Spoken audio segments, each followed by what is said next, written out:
Bismillahirrahmanirrahim. Assalamualaikum warahmatullahi wabarakatuh. Selamat pagi dan salam sejahtera untuk kita semua. Halo sahabat Bawaslu dimanapun berada. Nah, kali ini bersama saya Ria Novita di acara Ngobrol Bareng Bawaslu Kabupaten Pemalang atau Grombyam pada hari Jumat tanggal 17 Juli tahun 2020. Nah, pada acara Ngobrol Bareng Bawaslu Kabupaten Pemalang atau Grombyam ini mengambil tema pengawasan pilkada di masa pandemi COVID-19. Nah, pada tahapan pilkada kali ini memasuki tahapan pemutahiran data. Nah, apa sih tujuan pengawasan pemutahiran data? Kemudian potensi pelanggarannya seperti apa, kemudian upaya pengawasannya seperti apa, langkah-langkahnya seperti apa. Nah, di sini sudah bergabung narasumber kita, yaitu Bapak Sudadi selaku Koordinator Divisi Hukum, Hubungan Masyarakat, dan Data Informasi. Baik, langsung saja. Selamat pagi, Pak. Selamat pagi, Mbak Ria. Baik, gimana nih Pak kabarnya hari ini? Terima kasih. Sebelumnya, Assalamualaikum warahmatullahi wabarakatuh. Selamat pagi dan salam sejahtera untuk kita semua. Rekan-rekan, sahabat Bawaslu dimanapun saja Anda berada. Alhamdulillah Mbak Ria dalam keadaan sehat ya. Alhamdulillah. Sehat ya Pak, Alhamdulillah. Nah, gimana nih Pak tips-tips dari Bapak untuk sahabat Bawaslu yang ada di luar sana untuk tetap menjaga kesehatan di masa pandemi COVID-19 seperti itu Pak, gimana Pak? Ya Mbak Ria, kita sederhana saja, simpel saja dalam untuk menjaga kondisi fisik agar bugar, senantiasa bugar. Diperbanyak minum air putih saja, istirahat yang cukup, kemudian berolahraga. Itu salah satu tipsnya. Seperti itu ya Pak ya.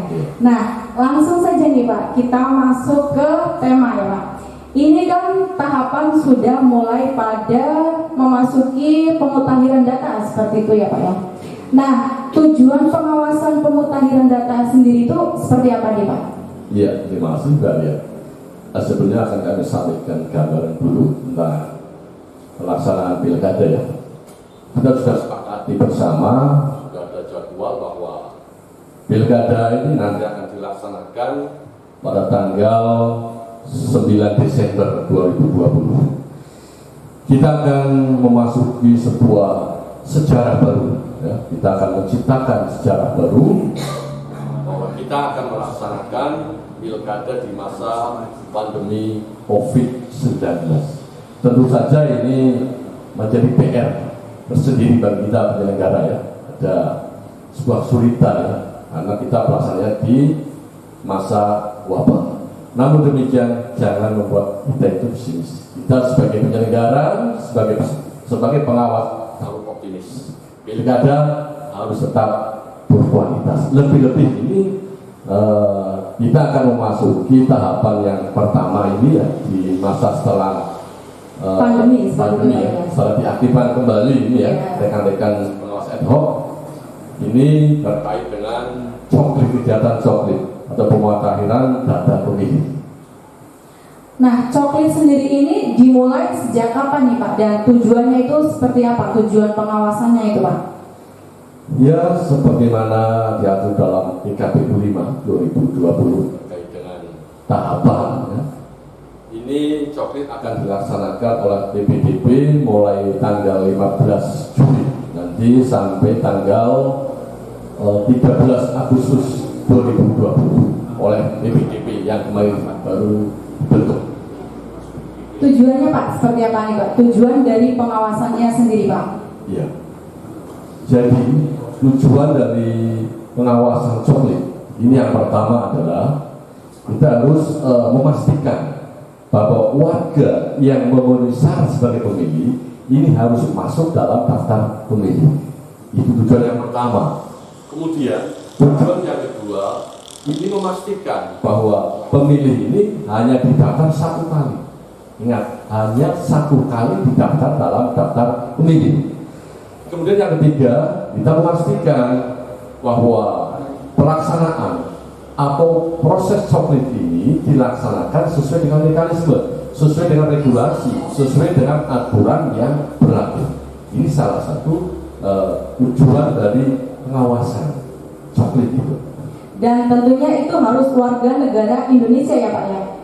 Ya, yang dimaksud dengan warga negara Indonesia yang memenuhi syarat ini adalah mereka yang sudah berusia 17 tahun atau sudah dan pernah menikah. Ini harus masuk sebagai daftar pemilih. Ini WNI. Nah selain itu nih Pak, tadi kan memastikan hanya terdaftar di 1 kali gitu ya Pak, nggak boleh double seperti itu Pak ya. Nah itu salah satu merupakan potensi pelanggaran atau bukan Pak? Misal terjadi 2 kali gitu loh Pak. Ya, itu memang dalam aturannya setiap pemilih itu harus didaftar hanya 1 kali. Jangan sampai ada yang double. Jangan sampai ada yang double. Cuma 1 kali. Itu merupakan hak konstitusional ya dari setiap warga. Dan itu juga termasuk merupakan suatu pelanggaran seperti itu ya Pak ya? Karena datanya double seperti itu ya Pak ya? Ya itu bisa dikatakan pelanggaran, tapi pun mungkin ada salah tulis atau gimana ya, itu nanti tanggung jawab kita sebagai pengawas itu akan memberikan saran dan perbaikan aja. Kalau ada, kalau masih ada dijumpai gaya tutupnya itu. Nah, kalau dijumpai seperti itu tadi Bapak mengatakan akan dikasih saran seperti itu ya Pak ya. Nah, berarti itu termasuk pelanggaran atau bukan itu Pak? Seperti kita tahu bahwa pada prinsipnya Ini pengawasan itu adalah sebuah kegiatan kita ya, kegiatan pengawas itu untuk mengamati, kemudian mengkaji, Iya. dan memeriksa, kemudian yang terakhir adalah meneliti. Meneliti apa? Proses coklit ini agar sesuai dengan peraturan perundang-undangan. Jadi prinsip yang utama adalah bahwa proses pengawasan khususnya coklit itu harus sesuai dengan peraturan perundang-undangan. Jangan sampai ada kesalahan, jangan sampai ada pelanggaran. Berarti pengawasan itu bukan hanya melihat ya Pak, tapi harus mengamati, kemudian mengkaji, memeriksa dan meneliti. Seperti itu ya Pak ya? Ada kriteria itu ya. Kita mengamati seperti apa? Petugas PPDB yang sudah masuk kita amati. Setelah kita amati, kita kaji. Setelah kita kaji, kita periksa lebih lanjut itu. Dan yang terakhir adalah kita meneliti apakah rangkaian proses itu sudah sesuai dengan peraturan atau tidak. Ini adalah merupakan prinsip dari pengawasan itu sendiri, Pak.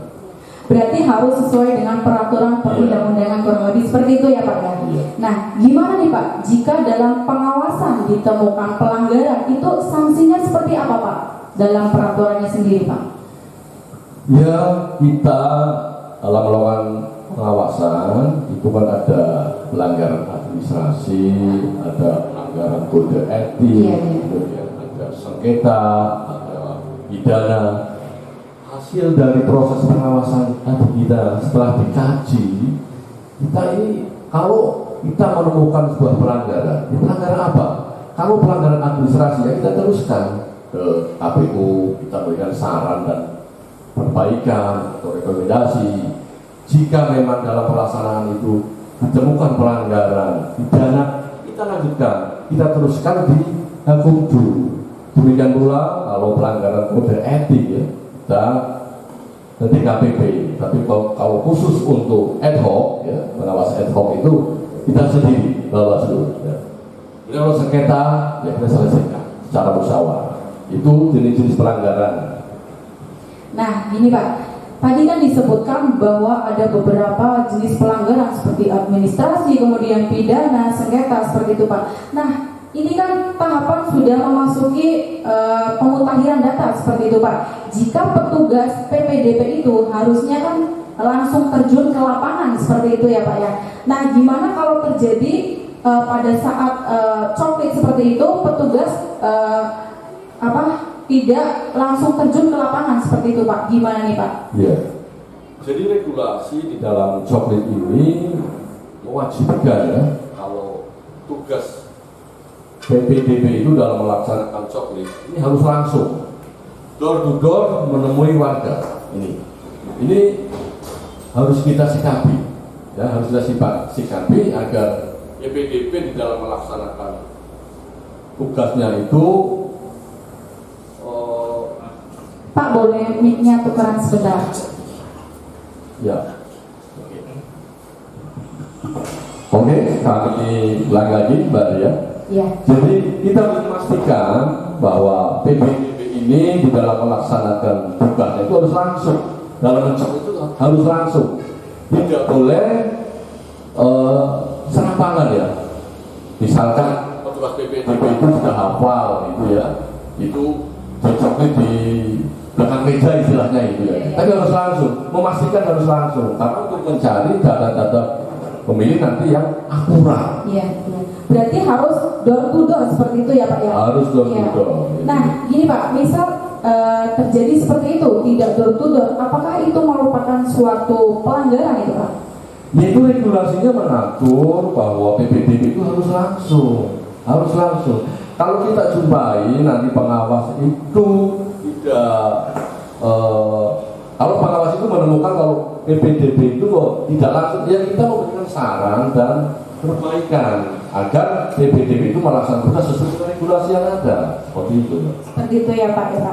Nah, gimana nih Pak upaya sendiri dari Bawaslu, apalagi ini kan di masa pandemi gitu ya Pak ya. Apakah harus sesuai dengan protokol atau seperti apa nih Pak? Ya, jadi kembali kita tadi di awal kami sebutkan bahwa kita akan melaksanakan hajatan pilkada di masa pandemi. ya.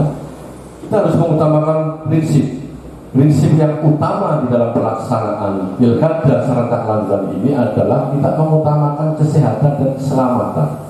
Kesehatan dan keselamatan untuk siapa? Untuk kita sebagai penyelenggara, untuk pemilih, untuk peserta pemilihan dan semua pihak yang terlibat di dalam Tahapan itu dengan cara apa? Mematuhi aturan protokol kesehatan yang sudah ditetapkan. Gitu. Jadi sekali lagi, kita sebagai pengawas harus menjadi garda terdepan di dalam mematuhi protokol kesehatan demi keselamatan kita semua, demi kelancaran hajat pilkada ini, Pak ya. Dan tentunya itu juga bisa mencegah penularan gitu ya Pak, seperti itu ya Pak ya. Iya. Nah, ini Pak, jika salah satu nih petugas PPDB tidak mematuhi protokol kesehatan, karena itu salah satu konsep gitu ya, konsep utama dalam pengawasan harus dengan protokol kesehatan. Misal ada yang tidak menggunakan itu, apakah itu termasuk pelanggaran atau hanya dari Bawaslu memberikan saran saja atau gimana Pak? Iya. Jadi di dalam regulasi PKPU 6 tahun 2020 tentang pelaksanaan pilkada serentak lanjutan 2020 ini harus mematuhi protokol kesehatan pada setiap tahapan. Mengawali tahapan itu harus kita patuhi dulu protokol kesehatan itu. Jadi harus dipatuhi Mbak ya, jangan lupa. Apalagi kita sebagai pengawas apabila menjumpai dalam pelaksanaan itu tidak dipatuhi aturan protokol kesehatan, kita memberikan saran perbaikan. Sekali lagi adalah saran perbaikan untuk dipatuhi aturan protokol kesehatan itu. Seperti itu ya Pak ya. Nah, untuk tahapan pemutahiran data sendiri nih Pak, gimana sih Pak langkah-langkah dari Bawaslu seperti itu Pak? Iya. Jadi Bawaslu sudah mengambil langkah-langkah terkait dengan pengawasan coklit. Yang pertama adalah Bawaslu sudah menginstruksikan kepada semua jajaran, baik di tingkat Panwascam maupun di tingkat pengawas desa kelurahan, untuk membuka posko pengaduan terkait pemutahiran data dan daftar pemilih. Kemudian yang kedua, kami Bawaslu juga sudah ada rencana nanti berkoordinasi dengan stakeholder, dengan partai politik ya. Kami akan segera mengundang mereka untuk kita bahas bareng terkait dengan pemutakhiran daftar pemilih ini. Baik, berarti ini misal ada daftar pemilih nih Pak yang belum termasuk di dalam DPT seperti itu ya Pak ya.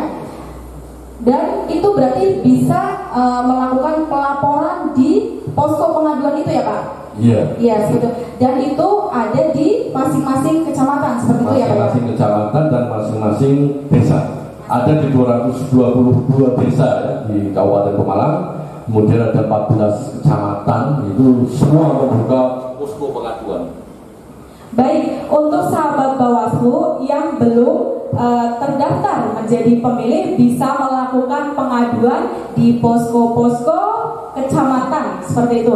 Nah, jangan lupa sahabat-sahabat Bawaslu untuk memfollow akun Instagram Bawaslu Kabupaten Pemalang, yaitu @bawaslu_kap_pemalang, kemudian Facebook Bawaslu Kap Pemalang, kemudian akun Twitter yaitu @bawaslu_kap_pml, dan jangan lupa subscribe, like, comment, and share YouTube channel Bawaslu Kabupaten Pemalang di Bawaslu Kabupaten Pemalang. Dan jangan lupa sahabat Bawaslu Kabupaten Pemalang untuk menyalakan tombol loncengnya agar sahabat Bawaslu tidak ketinggalan info-info terkait pengawasan. Nah, lanjut nih Pak. Tadi kan kita bahas masuk data pemutakhiran gitu ya Pak. Nah, untuk pengawasan yang ideal itu seperti apa nih Pak terkait pemutakhiran ini Pak? Jadi kita salah satu langkah yang terbaik Kita di dalam pengawasan ini, kita harus melaksanakan pengawasan langsung, pengawasan melekat. apalagi kita di masa pandemi ini. Ini terkait dengan keakuratan data dalam pengawasan langsung, solusi yang terbaik. Berarti harus pengawasan langsung gitu ya Pak? Iya. Kalau apakah Bawaslu sudah melakukan langkah-langkah seperti itu Pak, dan sistemnya apa ada terkait daring seperti itu Pak, atau seperti apa Pak? Jadi harus langsung gitu Pak, atau kombinasi seperti itu Pak? Iya, pengawasan langsung. Pengawasan langsung ini merupakan Solusi yang terbaik. daripada dibandingkan dengan metode daring. Iya, seperti itu ya Pak ya. Nah, lanjut ini Pak, potensi pelanggarannya ini Pak.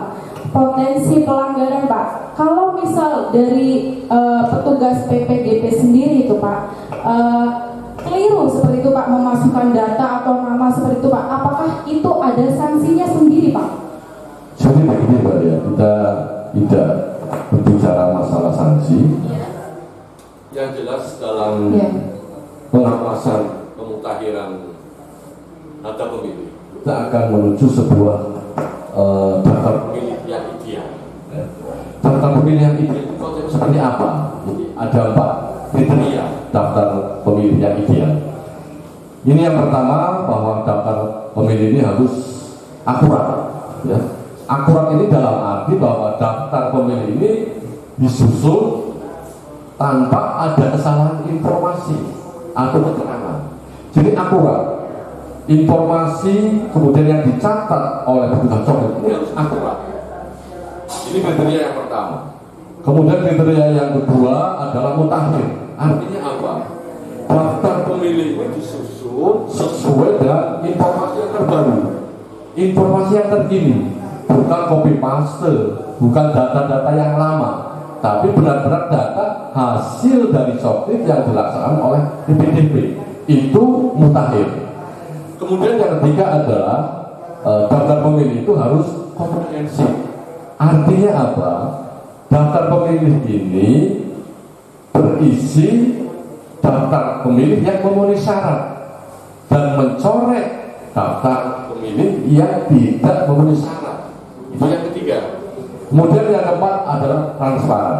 Jadi daftar pemilih ini harus transparan. Artinya apa? Diinformasikan secara transparan kepada publik dan juga harus mau menerima masukan dari publik. Ini DPT yang ideal yang kita harapkan. Sebagaimana kita Ketahui tadi ya bahwa yang namanya DPT nantinya, jadi calon itu nantinya endingnya kan DPT. yang namanya DPD itu memang mempunyai sifat ini, sifat yang senyap di awal, kemudian riuh di akhir, gitu ya. Ketika rekan kita ya, Di KPU sedang ada tahapan pemutahiran data pemilih, kita tenang-tenang saja, ya, kita diam. Tapi ketika besok sudah selesai pemilu atau pemilihan, potensi-potensi yang biasa terjadi ini terkait dengan perselisihan hasil, ini faktor DPT menjadi yang utama. Akhirnya pada saat awal senyap-senyap saja, tapi besok jika ada perselisihan, DPT itu muncul. Soalnya DPT itu menjadi momok ya dalam setiap pemilihan, dalam setiap pemilu. Ini yang perlu kita sikapi dari awal. Makanya tadi langkah Bawaslu, kita dalam minggu ini akan segera berkoordinasi mengundang rekan-rekan dari partai politik untuk mensikapi bersama terkait dengan tahapan pemutahiran daftar pemilih agar tidak ada permasalahan kelak di kemudian hari. Berarti tahap ini tuh tahap yang termasuknya penting seperti itu ya Pak, karena nantinya bakal jadi permasalahan di akhir seperti itu ya Pak ya. Tahap krusial. Jadi Iya. tahap pemutahiran data dan daftar pemilih ini merupakan sebuah tahapan yang sangat krusial karena kita akan menentukan jumlah berapa sebenarnya nanti yang dimiliki DPD kita, DPD pemilihan kita. Ya tentunya seperti tadi Mbak Lia sampaikan, banyak itu potensi-potensi yang akan muncul. Potensi yang pertama ini adalah tadi juga saya jelaskan terkait dengan akurasi data tidak akurat, ini ya. Yang selanjutnya adalah PPDB itu tidak langsung mencoklit, tadi yang sudah dijelaskan bersama ya. PPDB itu tidak langsung, ini merupakan potensi pelanggaran juga itu ya. Kemudian yang paling penting sekali ya, ini nanti bisa muncul money politik, karena yang namanya money politik itu dalam setiap tahapan juga bisa masuk, apalagi kita dalam masa pandemi. Masa pandemi ini imbasnya sangat luar biasa sekali di bidang, baik di bidang ekonomi, sosial, budaya, ini kan menurunkan tingkat apa itu ya, Salah satu daya beli masyarakat iya, itu seperti itu ya.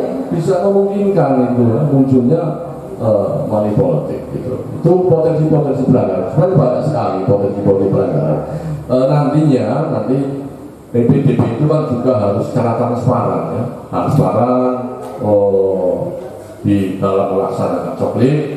Kemudian selanjutnya jika nanti sudah diserahkan ke BPS juga harus transparan, harus melibatkan semua pihak di dalam ketika ada rapat pleno rekapitulasi. Itu potensi-potensi juga itu. Karena satu angka gitu ya Pak, satu angka jumlah DPT-nya itu nanti bakalnya jadi masalah gitu ya Pak ya, karena dalam perhitungan suaranya itu bakal dipermasalahkan seperti itu ya Pak ya. Ya, yaitu tingkat akurasinya itu harus tinggi. Akurasinya itu jangan sampai dalam penyusunan daftar pemilih itu menerima informasi yang salah atau menulis informasi yang salah dimasukkan dalam daftar pemilih. Tingkat akurasi yang paling utama itu tadi. Baik Pak, tadi Bapak menjelaskan juga ya Pak, karena di masa pandemi ini banyak banget politik uang seperti itu ya Pak, dalam bentuk kayak bantuan sosial maupun seperti apa gitu ya Pak ya. Nah, Bawaslu sendiri itu menyikapinya seperti gimana nih Pak?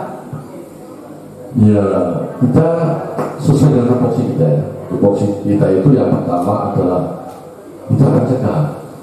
Jadi pengawasan itu yang pertama adalah sebelum nanti ada sebuah tindakan, ya kita mencegah, kita upaya kita mencegah dengan cara apa? dengan cara sosialisasi pada masyarakat, pada stakeholder, kepada semua pemangku kepentingan, pada partai politik, peserta pemilih, kita sosialisasikan terkait dengan aturan-aturan pilkada yang akan kita laksanakan. Yang penting kita sosialisasi dulu. Upaya pencegahan perlu Mbak Ria yang kita terapkan. Baik, upaya pencegahan melalui sosialisasi ya Pak. Nah, Bawaslu sendiri itu sudah melakukan sosialisasi ke stakeholder seperti itu ya Pak. Nah, itu tuh melibatkan masyarakat seperti itu ya Pak ya. Apakah masyarakat sendiri bisa langsung ikut serta mengawasi Pak? Nah gimana nih Pak? Ya, yang namanya pengawas sejati itu ya dari masyarakat sebenarnya ya. Nah, jadi pengawas sejati itu dari masyarakat sejatinya itu ya. Kita tidak henti-hentinya, kita tidak akan pernah merasa lelah untuk melaksanakan pencegahan, sosialisasi dengan semua stakeholder, dengan semua unsur masyarakat, baik tokoh masyarakat, tokoh agama, tokoh pemuda, kemudian tokoh wanita itu ya, itu kita sosialisasikan bagaimana pilkada ini akan terlaksana sesuai dengan aturan, mewujudkan sebuah demokrasi yang bermartabat itu yang ya kalau bisa kita meminimalisir lah adanya pelanggaran-pelanggaran dengan upaya-upaya pencegahan terlebih dahulu. Melakukan upaya-upaya pencegahan seperti itu ya Pak. Nah jika nih Pak masyarakat menemukan suatu pelanggaran, nah mungkin dari bagi masyarakat sendiri bingung harus lapor kemana seperti itu Pak. Nah gimana nih Pak biar masyarakat atau sahabat-sahabat Bawaslu di luar itu tahu Pak, gimana sih cara melapor jika melihat atau menemukan pelanggaran seperti itu Pak? Iya, tadi di buka sudah kami jelaskan bahwa Bawaslu sudah menginstruksikan ya kepada semua jajaran baik di Panwascam maupun di pengawas desa untuk membuka posko pengaduan. Masyarakat itu nanti harus aktif, proaktif lah. Minimal jika ditemukan pelanggaran atau ada sesuatu yang kurang mereka pahami, mereka bisa mengadu, bisa datang di posko-posko yang memang sudah disediakan. Itu Mbak. Nah baik ini Pak, baik berarti masyarakat jika menemukan pelanggaran harus lapor ke posko-posko yang sudah disediakan kurang lebih seperti itu ya Pak. Nah untuk penyebaran COVID ini kan kita tidak tahu ya Pak sampai seperti apa karena Pemalang sendiri ini banyak potensi-potensi ya Pak selain COVID sendiri. Nah untuk misalnya pengawasan pemutahiran data ini Pak ya, itu seperti langsung ke door to door seperti itu ya Pak ya. Nah jika nih Pak salah satu petugas PPDP itu Pak sebelum melakukan pekerjaan itu Pak ternyata setelah dicek suhu badan seperti itu ya Pak ya, apakah itu boleh melakukan tugas atau enggak Pak karena suhu badannya melebihi dari meningkat 38 derajat Celcius mungkin seperti itu, gimana Pak? Ya. Jika ditemukan seperti itu. Jadi begini Pak ya, tadi sudah kesepakati ya bahwa kita akan melaksanakan gelaran pilkada di masa wabah, di masa pandemi COVID. Sudah ada aturan yang kurang di KPU 6 2020 terkait pelaksanaan pilkada serentak ya, lanjutan serentak di masa pandemi. Ini sekali lagi kita mengutamakan prinsip kesehatan dan keselamatan. Dengan cara apa? Dengan cara mematuhi protokol kesehatan. Mematuhi protokol kesehatan. Semuanya saja harus mematuhi. Coba misalnya PPDB, kemarin dalam perekrutan ada salah satu syarat, itu harus rapid test itu ya. Kalau reaktif kan harus diganti. Itu merupakan salah satu upaya itu penerapan protokol kesehatan ini. Kemudian nanti di dalam pelaksanaan coklit ketika harus datang door to door, ini juga harus memakai aturan dalam minimal memakai masker, face shield, ya, hand sanitizer, menjaga jarak dengan calon pemilih. Ini harus diterapkan, ini harus dilaksanakan. Karena apa? Demi keselamatan, demi kesehatan. Jangan sampai bahwa tahapan pilkada ini akan menjadikan sebuah klaster baru pandemi COVID. Ini yang harus hati-hati, harus kita sikapi dari awal. Sekali lagi, patuhi protokol kesehatan bagi semua penyelenggara, bagi pemilih, peserta, semua pihak yang terlibat di dalam tahapan pilkada ini. Baik, berarti harus mematuhi protokol kesehatan seperti itu ya Pak ya. Yeah. Nah, untuk pengawasnya sendiri Pak, baik PKD seperti itu ya Pak. Kalau PKD-nya sendiri Pak, PKD kan satu desa jumlahnya satu seperti itu ya Pak. Nah itu misal PKD-nya sendiri sakit seperti itu Pak ya, terus suhunya di atas 30 derajat seperti itu ya Pak, apakah itu ada pengganti atau seperti apa Pak?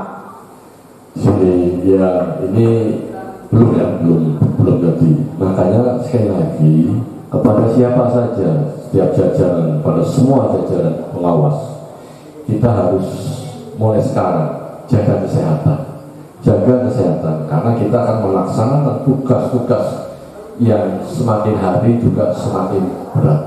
PKD juga harus sehat, semua pengawas juga harus sehat, jangan sampai tidak sehat, karena kalau tidak sehat tidak bisa melaksanakan tugas ya. Makanya mulai sekarang kita semua harus bisa menjaga kesehatan Pak ya. Karena kita sekali lagi akan melakukan tugas yang sangat berat. Baik, lagi-lagi kita harus tetap menjaga kesehatan seperti itu ya Pak ya. Karena Pilkada 2020 ini memang sejarah ya Pak di masa pandemi COVID-19 seperti itu ya Pak ya. Nah, lanjut nih Pak. Jika tadi kan Bapak sebelumnya menjelaskan kita sudah bersosialisasi ke seperti masyarakat seperti Pak, kayak perempuan, terus mahasiswa seperti itu ya Pak ya. Nah itu gimana nih Pak? Apakah sosial itu dilakukan secara daring juga Pak, karena tidak boleh berkerumunan seperti itu Pak? Iya, sebenarnya ada dua metode di dalam pelaksanaan pilkada ini. Karena di situasi pandemi ini memang disarankan bisa melalui daring, juga bisa langsung.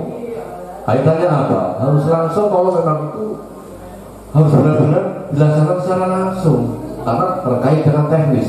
Kita tidak mungkin akan senantiasa melaksanakan kegiatan melalui daring ya, karena harus ada materi-materi yang terserap langsung itu. Dilakukan secara langsung tapi tetap memperhatikan protokol ya Pak ya? Itu wajib itu wajib dengan menjaga jarak ya, hindari kerumunan, kemudian diupayakan tidak berjabat tangan berarti ya itu ya, itu protokol itu diatur lah, itu harus kita laksanakan. Sekali lagi itu memang kita mengutamakan prinsip kesehatan dan keselamatan. Sekali lagi karena kita melaksanakan pilkada di masa wabah.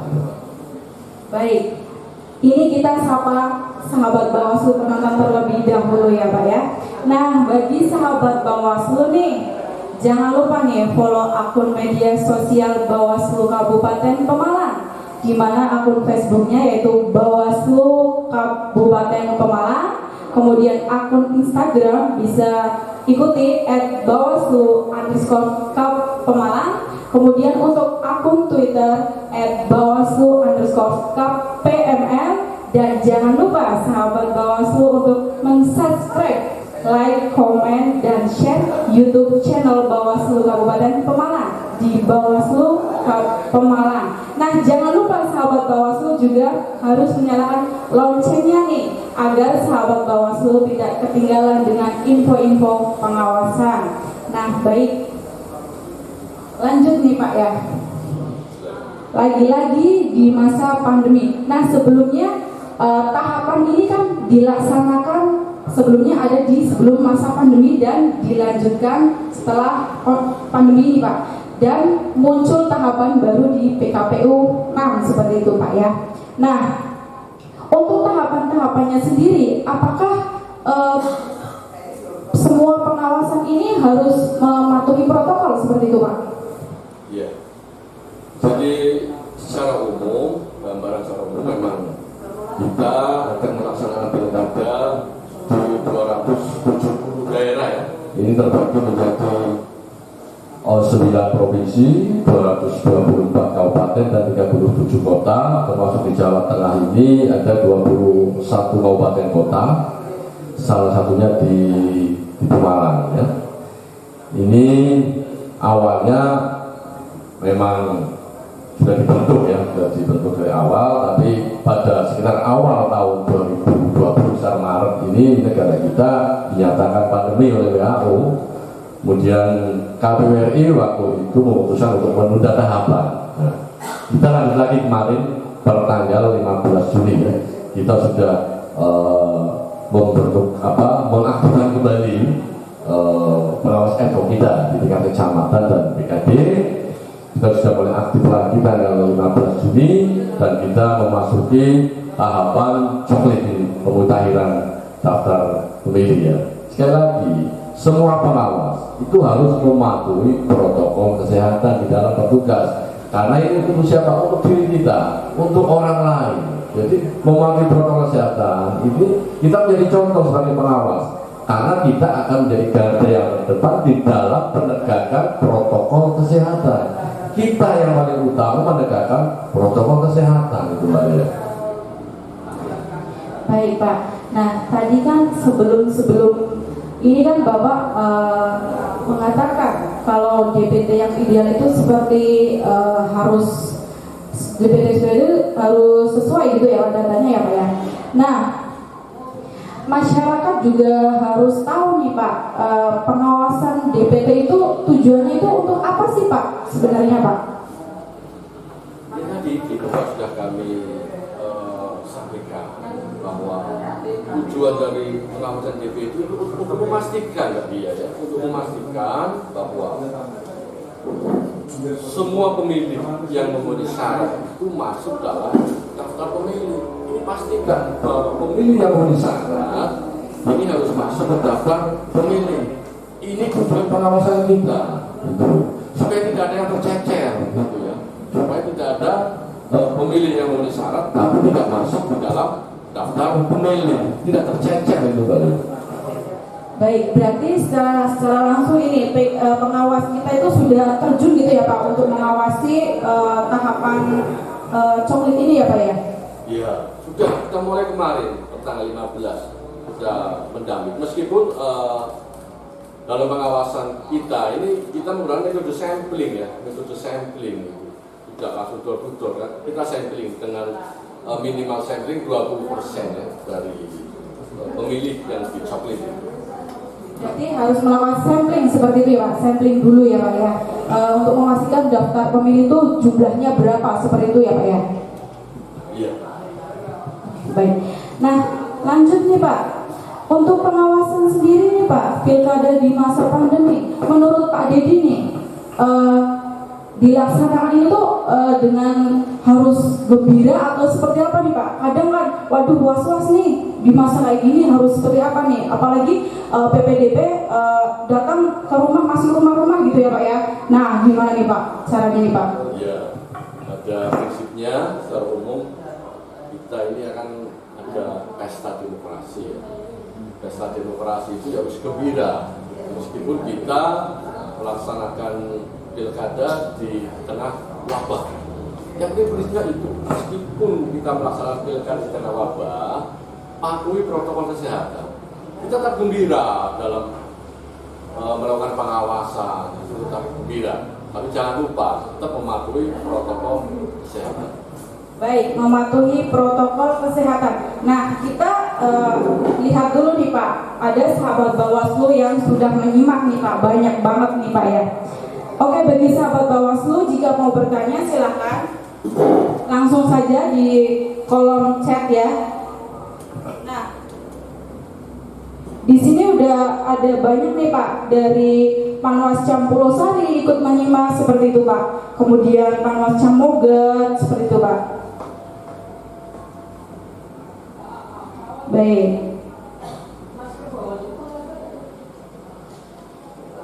Lanjut nih Pak. Nah, apakah dari tim PPD atau pengawas desa sendiri itu kemarin kita kan sudah membagikan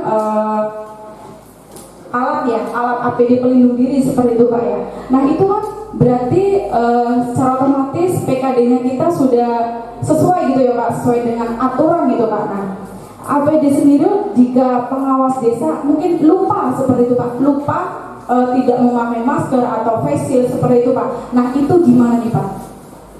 Oh ya, kemarin kita Bawaslu sudah mendistribusikan mendistribusikan APD ke Panwascam dan ke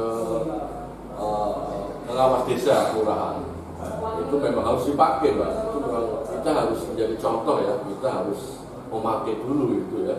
Sebelum kita melaksanakan, sebelum kita melakukan teguran atau saran perbaikan terhadap kalau kita jumpai ada yang tidak mengetahui protokol kesehatan ya, kita mengutamakan dulu, kita dulu yang beri contoh gitu ya. Berarti kita dulu seperti ya, kita dulu yang memberikan contoh seperti itu ya Pak ya, untuk memakai masker, alat pelindung diri yang sesuai gitu sama peraturan seperti itu ya Pak ya.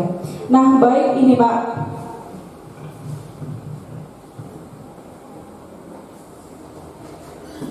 baik Pak, mohon maaf untuk mengecek tombol on mic-nya ya Pak ya. Baik, baik, oke. Ini langsung saja Pak. Karena waktu nih Pak ya, terkait waktu ini Pak sudah pukul siang gitu ya Pak ya. Nah, jadi pada intinya ngobrol kali ini harus mengutamakan protokol kesehatan. Nah, seperti itu Pak. Jadi harus mengutamakan protokol kesehatan karena itu sudah sesuai dengan peraturan seperti itu.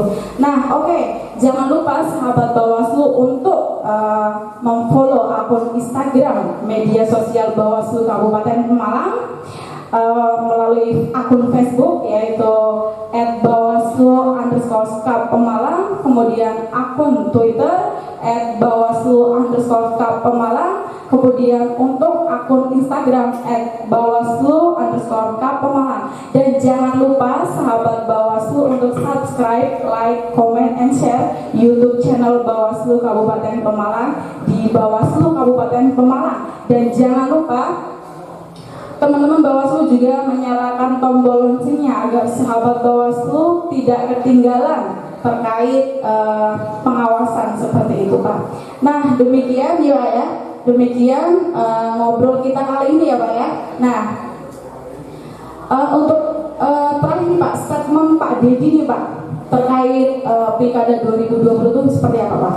Iya, terima kasih. Terkait dengan statement dari Bawaslu terhadap pelaksanaan coklit ya, pelaksanaan coklit seperti tadi bahwa tujuan pengawasan coklit yang paling utama adalah untuk memastikan bahwa warga negara Indonesia yang memenuhi syarat sebagai pemilih ini benar-benar terdaftar dalam pemilu.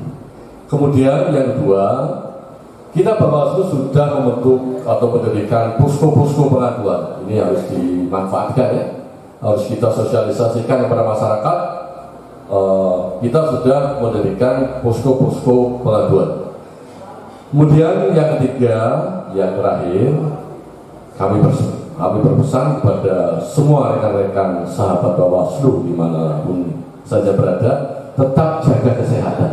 Sekali lagi, untuk tetap menjaga kesehatan karena kita akan melaksanakan tugas-tugas ke depan yang mungkin lebih berat ya. Sekali lagi kita ingatkan bahwa kita akan melaksanakan pilkada serentak lanjutan 2020 di masa pandemi. Laksanakan prinsip pelaksanaan pilkada yang paling utama adalah dengan menjaga keselamatan dan kesehatan kita. Untuk siapa? Untuk kita selaku penyelenggara, pemilih, peserta pemilu atau peserta pemilih, dan semua pihak yang terlibat di dalam pelaksanaan pilkada. Sekali lagi, kepada jajaran kami, dimanapun saja Anda berada, tetap jaga kesehatan. Baik, kesimpulannya jadi tetap jaga kesehatan. Nah, demikianlah Grombyang pada edisi kelima hari ini bersama Koordinat Hukum, Data, dan Informasi seperti itu ya. Nah, saya selaku host dan kru yang bertugas undur diri. Sampai jumpa pada edisi Grombyang selanjutnya. Salam jagung Pak kita Pak. Bersama rakyat, awasi pemilu. Bersama Bawaslu, tegakkan keadilan pemilu. Akhir kata, Wassalamualaikum warahmatullahi wabarakatuh. Waalaikumsalam warahmatullahi wabarakatuh.